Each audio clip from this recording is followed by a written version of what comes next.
We're birds. We have to get out into the wild and be birds, Blue. Let the kids connect to their roots. Hey, wait a second. It's gonna be so much fun. Yeah! Woohoo! We're going to the Amazon! Emma, what? So this is now the second Rio film. So how did the idea for the story come about? After I finished the first one, and they told me that they would love to make a second one, I kept thinking I'd love to connect the stories and continue their stories, and just make sure that now they have children, that we talk about the family, about the future for the family. And also I wanted to take people to a new place. I want to take people to the Amazon. So that's how it all began.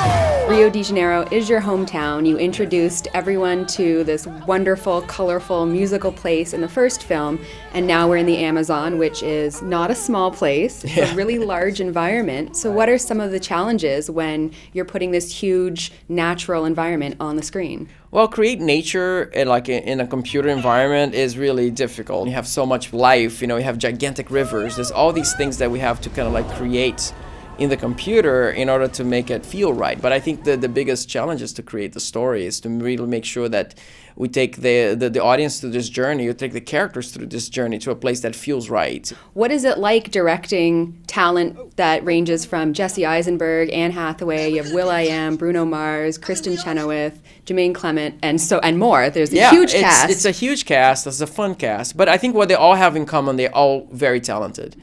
In all, musicians and art actors or actresses alike, they're all very talented. So working with talented people makes my job easier. Keep celebrating. I'll be pooping on your party promptly. And Nigel, the cockatoo, is back. He's back, and yes. he has a pretty fantastic musical number to I Will Survive. Yes. Was that always the go-to song? No, it came out in one of the story meetings because it's thematic to him. He kind of survived the first movie, so then we adapted to being him surviving Blue, and of course Jemaine Clement with his talent and Kristin Chenoweth together coming up with the rap at the end, and the whole take on the music, makes it feel very special. Nice to meet you, sir. You will call me Pop Pop. Kids, go easy on old Pop Pop. You can call me sir.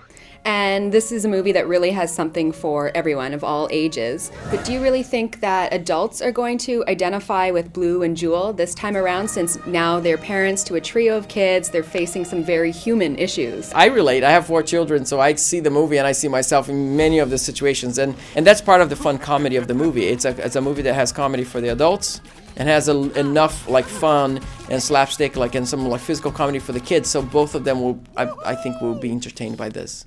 Awkward. I love you,